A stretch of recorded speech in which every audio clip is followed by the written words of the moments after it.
E aí galera, beleza? Então, muito tem se falado, muito tem se feito barulho acerca da PEC de teto máximo, apelidada também de PEC da morte, que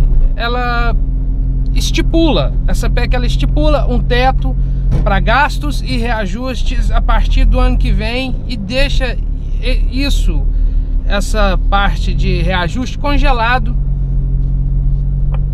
durante 20 anos, 20 exercícios fiscais, durante 20 anos, num gasto abaixo do patamar do IPCA, o índice de inflação, né, o índice máximo de inflação, ou qualquer outro tipo de índice que venha a substituir o IPCA.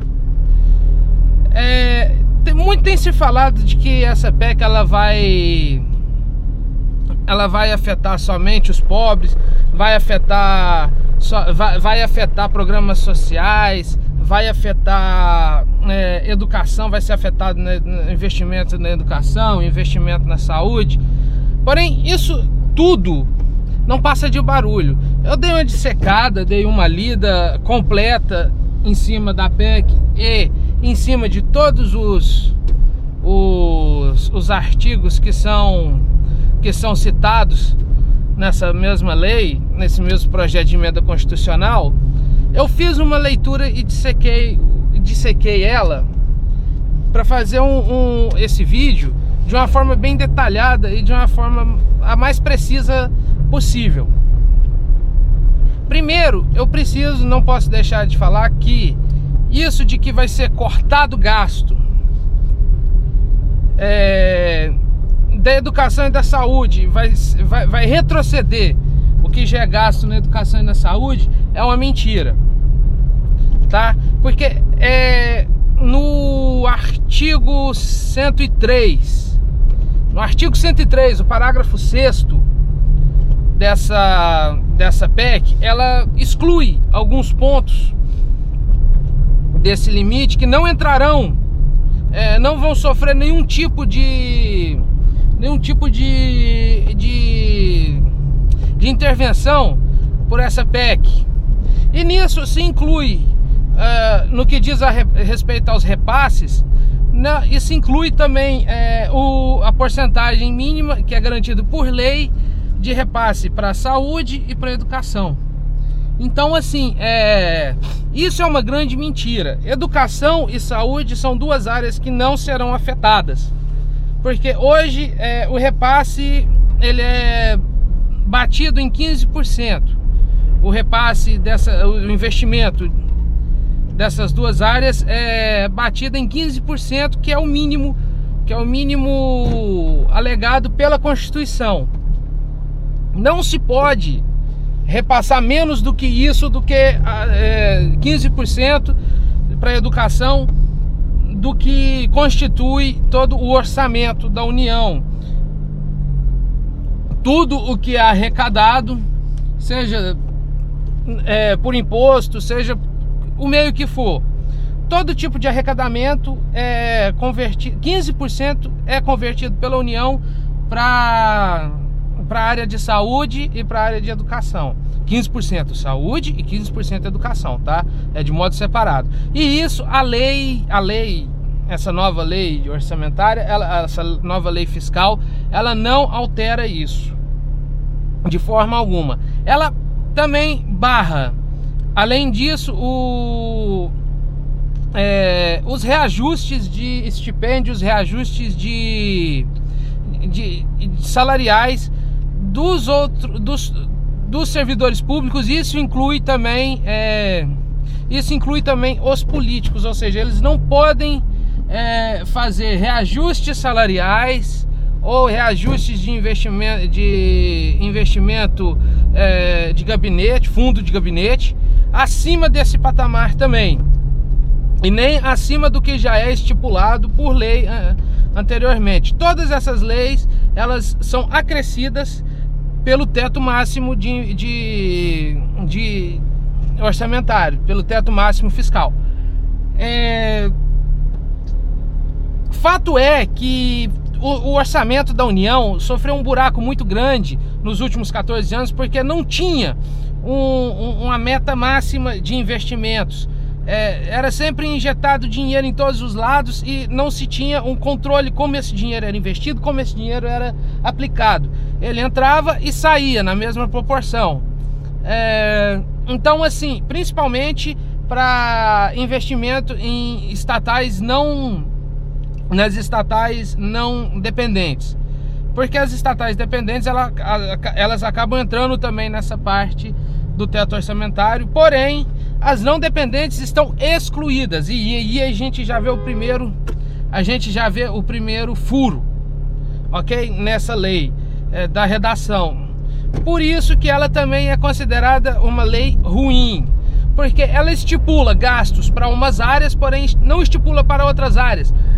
E além de várias outras saídas minuciosas que foram feitas em cima da lei, em cima da redação da lei, como por exemplo, a lei veda qualquer tipo de reajuste acima do teto, que vem qualquer tipo, e além disso pagamentos e tudo mais, investimentos, ela veta.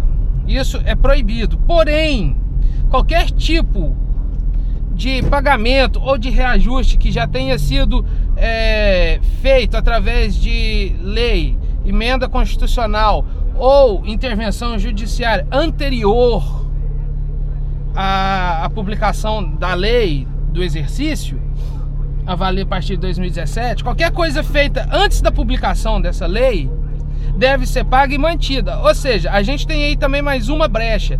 Antes de ser publicada a lei, pode ser baixado vários decretos e várias ordens judiciais para que se faça um investimento num valor TOT, num valor X, e isso seja incluído fora da lei normal, da lei do teto.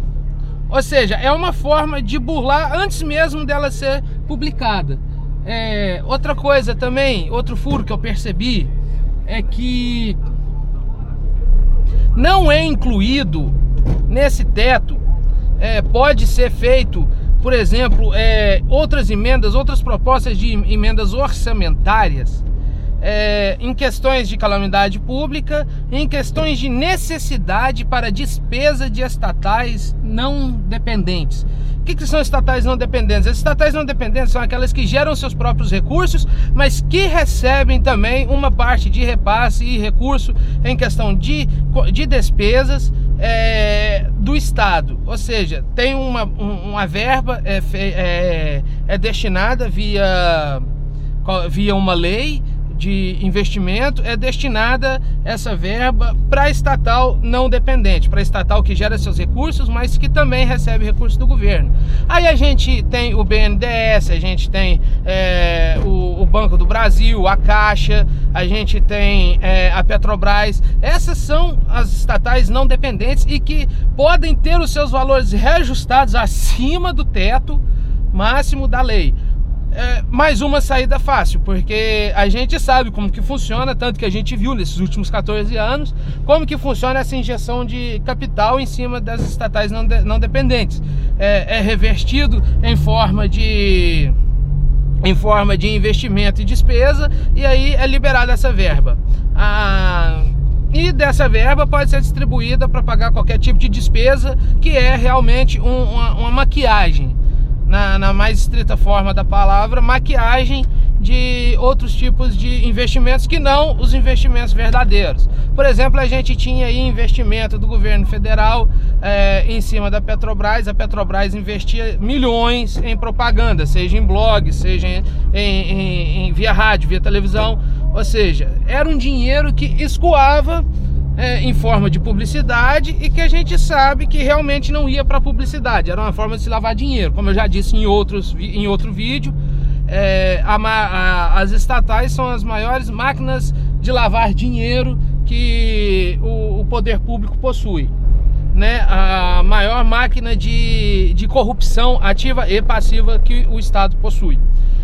Então, assim, ela é uma PEC que visa diminuir esse rombo no cofre público?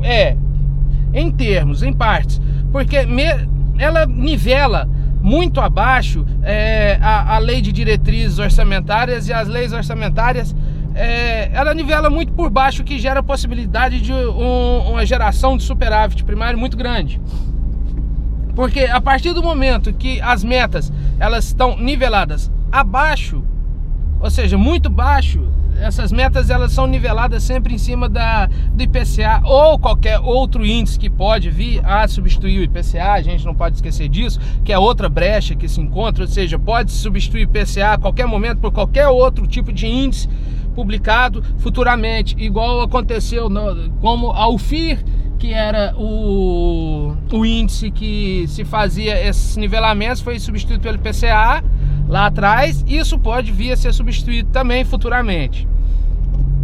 Então, nivelando por baixo, acaba se fazendo que essas leis de diretrizes orçamentárias elas sejam muito baixas e fáceis de se criar, como que eu posso dizer? Fáceis de criar um tipo de...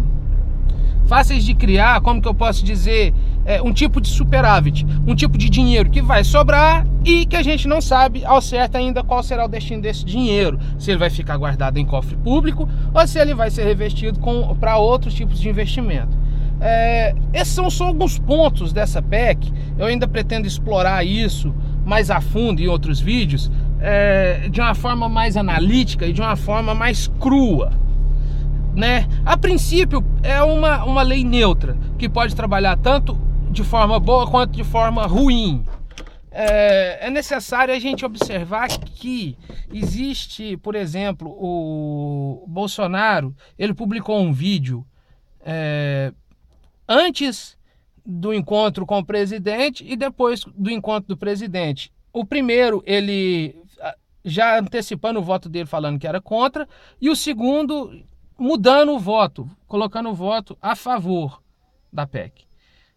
Existem coisas a serem estudadas e ainda existem coisas a serem descobertas e comentadas, as quais a gente vai ver no decorrer do tempo e a gente só vai saber. Fato é que existe uma grande possibilidade dessa lei passar. A possibilidade dessa lei passar é muito grande e a gente vai sentir na pele, na verdade. Há uma necessidade de revisão há uma necessidade de revisão na redação dessa lei, mas isso a gente só vai ver mais para frente, ok? Eu vou ficar por aqui, espero que vocês tenham gostado do vídeo e aquele mesmo esquema. Compartilha, curte, se inscreve aí, ok? Falou!